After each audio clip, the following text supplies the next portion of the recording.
Jadi di kepala kita bisa tiadakan itu dengan nihilisasi itu. Di dalam agama ada proses nihilisasi itu, mengosongkan batin.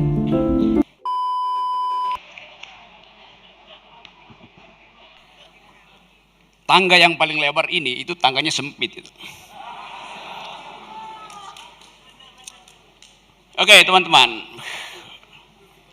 ini anak sekolahan sama anak kerjaan tuh. Siapa di antara kalian yang sudah DO?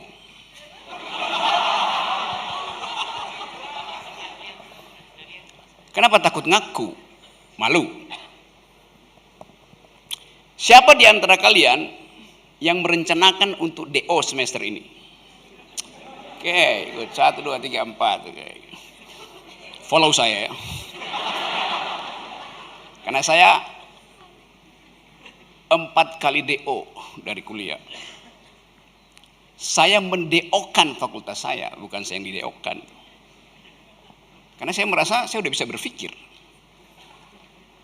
Itu intinya berpikir. Ketika Anda memutuskan Anda sudah bisa berpikir, berhenti mengkonsumsi pikiran orang lain. Anda mulai memproduksi pikiran sendiri itu. Hanya itu modal untuk hidup tuh. Dan modal itu akan kita pakai kemanapun kita pergi itu. Tadi saya duduk di belakang, panitia datang. Panitia tanya, "Baru udah makan?" Saya bilang, "Saya belum makan."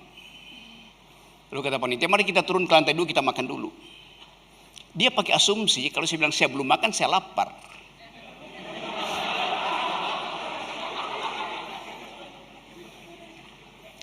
Padahal belum makan artinya saya kenyang.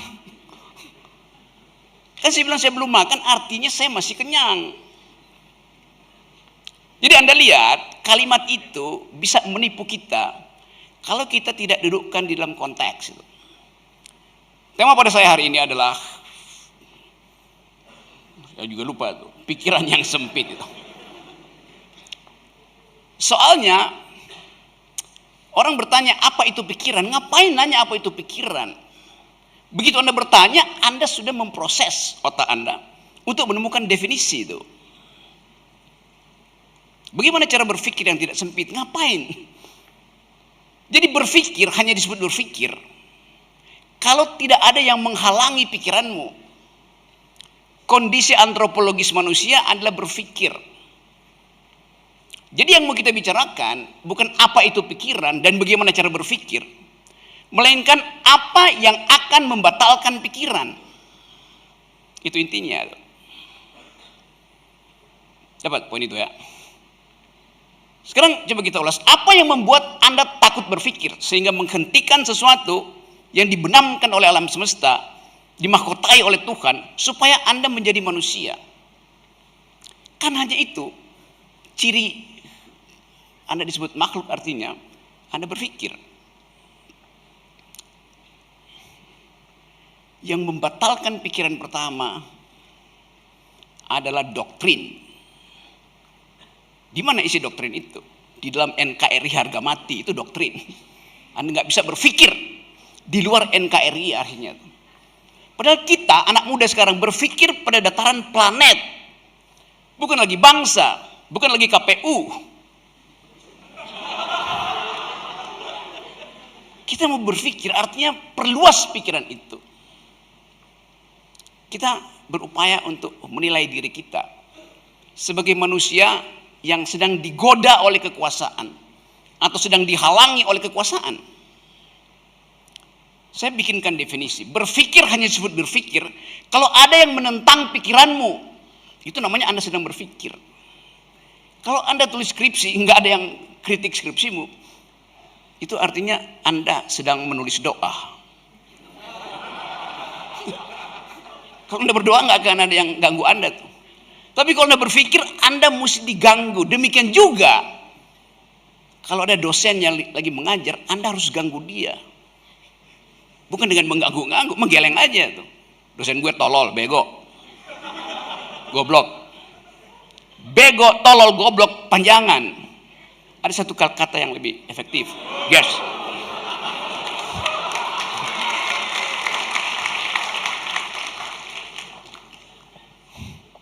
Jadi hidup itu adalah berpikir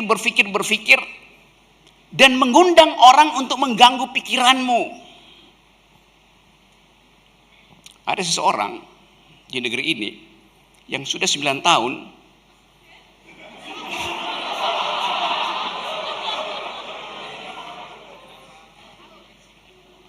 pikirannya hilang di bawah kolong meja, sehingga dicari oleh seseorang yang juga ingin 9 tahun ke depan melanjutkan si orang pertama. Nggak ketemu pikirannya. Kita kehilangan suasana berpikir. Itu yang menyebabkan kita cemas dengan masa depan itu.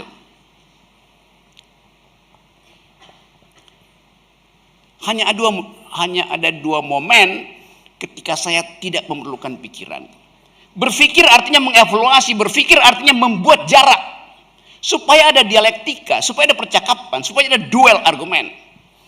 Tapi dalam dua momentum, saya tidak memerlukan pikiran. Yaitu ketika saya lagi naik gunung.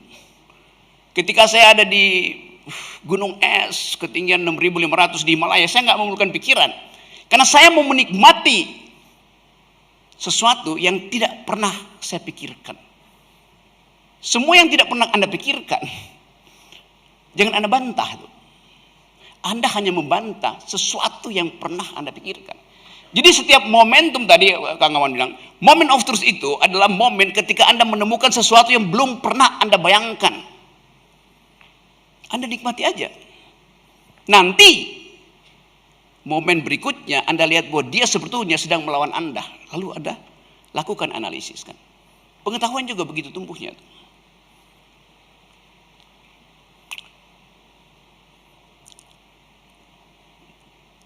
Kalau Anda naik gunung, di gunung es misalnya minus 20, kecepatan angin 90, Anda tidak perlu berpikir, Anda nikmati aja. Sebab Anda tidak mungkin untuk mengevaluasi keadaan di dalam situasi yang betul-betul eksistensial. Anda salah melangkah, Anda jatuh ke jurang, 3.000 meter jurangnya, kalau Anda ada di Himalaya. Jadi nikmati aja tuh, biarkan insting Anda bekerja tuh. Tentu Anda punya peralatan altimeter, barometer segala macam. Tapi itu hanya peralatan. Kenikmatan Anda adalah mengalami secara eksistensial kebebasan Anda. Dan Anda hitung kalaupun Anda tewas karena suhu dingin, itu kebahagiaan Anda. Dasarnya itu. Jangan ada jarak dengan pengalaman otentik Anda. Jangan ada jarak. Tadi sebelumnya temanya apa? Cinta dan perbudakan.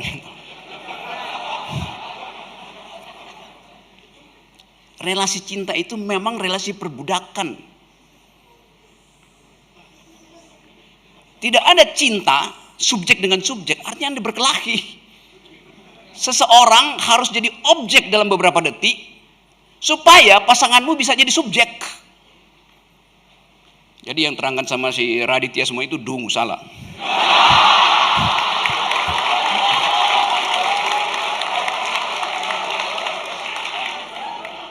Sama seperti ketika Anda berciuman. Tidak mungkin Anda mencium, dia mencium Anda. Tidak ada nikmatnya. Mesti seseorang pasif, yang satu aktif, gantian gitu namanya berciuman. Masa berebut congor.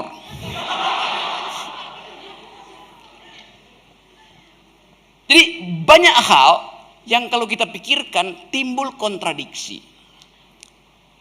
Nah sebetulnya begitu timbul kontradiksi, disitulah kita nikmati pikiran. Begitu timbul dialektika, begitu timbul pertengkaran, disitu kita nikmati pikiran. Jadi kita menikmati pikiran kalau dia menimbulkan kerusuhan. Tapi nanti disebut itu tidak Pancasilais. Ya, memang nggak perlu. Pancasila nggak memerlukan pikiran. Sekali lagi teman-teman, sorry. Apa yang membatalkan pikiran? Saya sebut tadi doktrin. Feodalisme itu adalah doktrin. Hierarki itu adalah doktrin. Satu putaran itu adalah doktrin. Karena dia membatalkan kemungkinan tuh. Cara unik bangsa ini mengatur konsep, dan konsep itu diatur oleh hukum. Sehingga orang hanya melihat pikiran itu sesuai dengan perintah hukum. Padahal hukum itu adalah kesepakatan setelah kita bertengkar. Kita belum bertengkar, tiba-tiba ada hukum. Gimana caranya? Saya balik pada problem tadi. Yang membatalkan pikiran adalah doktrin. Termasuk doktrin-doktrin keagamaan. Dia membatalkan pikiran. Karena hanya ada satu fungsi, yaitu kejar kebenaran. Padahal pikiran dirancang untuk membatalkan kebenaran. Tadi saya masih sampai di sini lihat Maya Hasan kasih ceramah itu. Masih ada Maya, ada pulang. Harpa itu bagian yang otentik di dalam sejarah peradaban, karena dia memadukan antara keindahan bentuknya, itu ada leher harpa itu. Dan bagi saya dia hanya kita sebut harpa kalau dimainkan oleh seorang perempuan. Lalu orang bilang Rocky Gerung bias gender. Memang. Karena buat saya harpa itu fasilitas untuk mengingatkan kita kerinduan pada sesuatu yang bukan kita. Karena saya laki-laki, maka saya merindukan pemain harpa itu perempuan itu. Pikiran saya didesain oleh keinginan yang tidak masuk akal. Tapi itu dasar dari alam begitu tuh. Karena Maya Hasan tadi tampil, dan kenangan kita tentang Maya Hasan adalah harpa. Saya lagi nikmati lagu-lagu dari Sona Jorbate, seorang perempuan Gambia yang memainkan harpa nenek moyangnya yang namanya kora. Ada kegembiraan di situ, tapi ada juga sinisisme terhadap keadaan tuh. Sona Jorbate memanfaatkan pengetahuan dia untuk menerbitkan keindahan lewat harpa, lewat melodinya, untuk mengumpulkan beasiswa bagi anak-anak Gambia. Sama seperti yang dilakukan oleh Kang Maman tadi itu, mengumpulkan buku hanya untuk membagi pengetahuan. Jadi kita bisa katakan bahwa musik adalah pikiran yang diasuh oleh peradaban untuk dibagikan pada semua orang. Musik itu melatih kecerdasan kita tuh. Kecuali musik yang baru dibuat oleh Andi Wijayanto, yang judulnya, ada judulnya tuh, Anda belum lihat ya? Jangan pilih anak Jokowi. Itu lagunya begitu, saya baru dapat.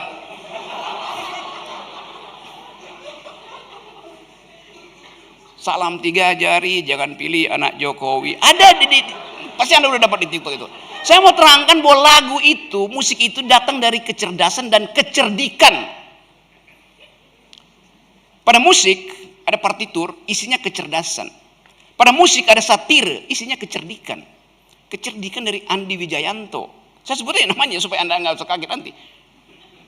Kan ini forum untuk mengevaluasi pikiran kita. Kan itu saya bebas-bebas saja ngoceh di sini kan. Forumnya namanya apa nih? Muda berdaya, tua cawe-cawe.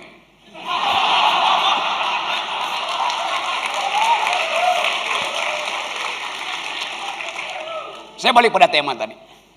Saya terangkan tadi bahwa yang mesti kita pikirkan, apa yang membatalkan pikiran, apa yang menghalangi pikiran. Bukan definisi tentang pikiran. Anda bisa cari macam-macam definisi. Tapi yang penting adalah Anda sendiri mulai mengenali apa yang membatasi Anda berpikir. Apa yang menghalangi Anda berpikir. Saya terangkan tadi satu, yaitu doktrin. Dan doktrin yang paling berbahaya adalah doktrin yang diucapkan dengan fasilitas kekuasaan.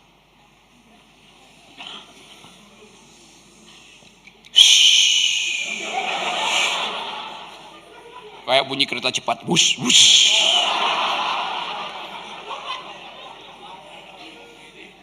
Kereta cepat yang balikin modalnya lama. Saya balik tadi pada tema.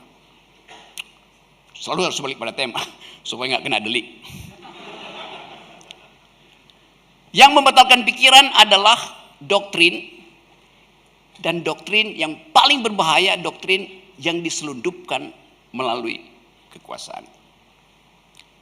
Kalau Anda pernah belajar tentang antropologi, sosiologi, filosofi, itu apa aja pengetahuan. Kita di sini ada dalam keragaman, ada banyak ada. Kalau saya pakai kalimat itu masih bisa nanggap enggak? Ada banyak ada, ada banyak ada. Bandingkan kalimat saya, ada banyak ada, dengan kalimat yang juga saya ucapkan sekarang. Hanya ada satu ada. Apa bedanya tadi? Kalimat ada banyak ada dan kalimat hanya ada satu ada. Yang tadi yang pertama itu kalimat sosiologis. Yang kedua kalimat teologis. Bisa bedain sekarang? Hanya ada satu ada. Karena keyakinan Anda pada keesaan Tuhan, misalnya, hanya ada satu ada. Anda yakini itu. Kelompok ini bilang hanya ada satu ada, itu bilang hanya ada satu ada, ada satu ada. Itu keyakinan teologis. Tidak perlu dibantah karena itu keyakinan. Ada banyak ada, itu adalah gejala sosiologis. Hanya ada satu ada, itu adalah prinsip teologis. Saya kasih kalimat ketiga. Hanya boleh ada satu ada. Itu kalimat kekuasaan. Yang menghalangi kita adalah kalimat-kalimat kekuasaan. Hanya boleh ada satu ada. NKRI harga mati, satu putaran. Semua itu kalimat kekuasaan. Jadi pikiran kita terhalang oleh kalimat kekuasaan. Itu soalnya. Bagaimana cara kita berupaya untuk menentang monopoli kebenaran melalui versi hanya boleh ada satu ada? Kita bisa terangkan itu dengan menganulir di dalam pikiran, namanya proses nihilisasi, menihilkan.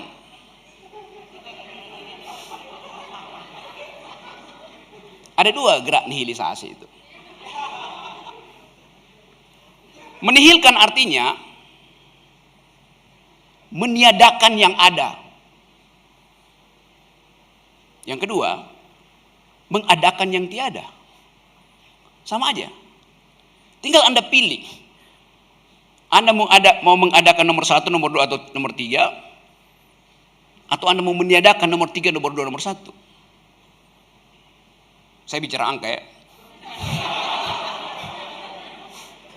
Bukan coblosan. Jadi di kepala kita bisa tiadakan itu dengan nihilisasi itu. Di dalam agama ada proses nihilisasi itu, mengosongkan batin. Caranya macam-macam nihilisasi itu. Anda bisa berupaya kesurupan, Anda boleh pilih jadi kesurupan, atau Anda berdoa sekusuk-kusuknya, atau Anda ngegelek.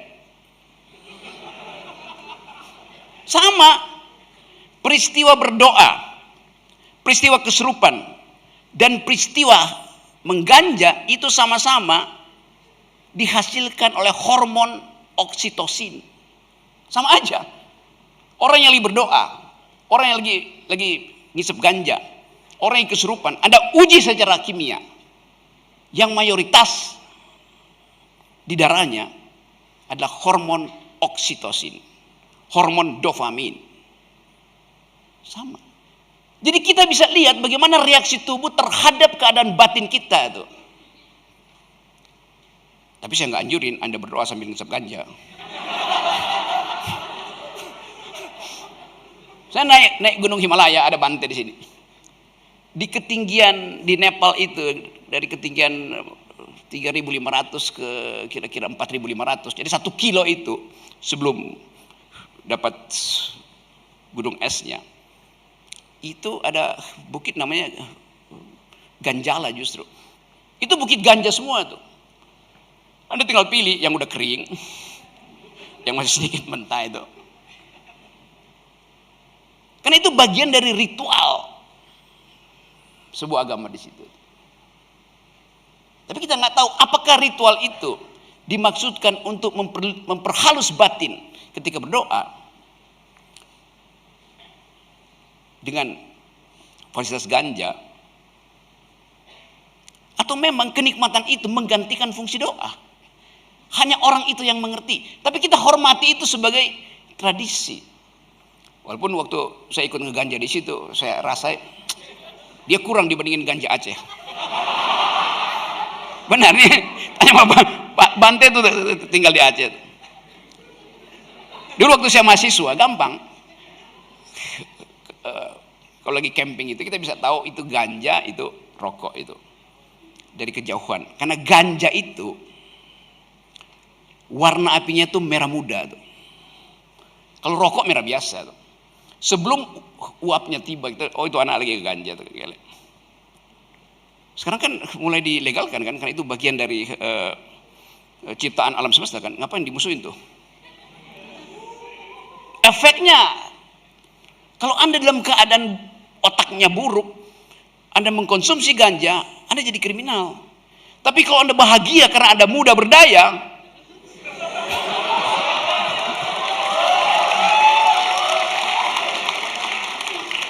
lanjutkan kalimatnya.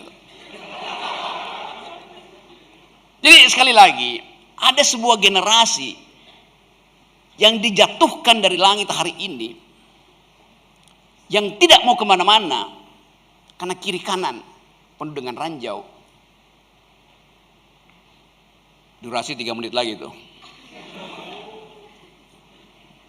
Udah kayak debat KPU. Tulisannya.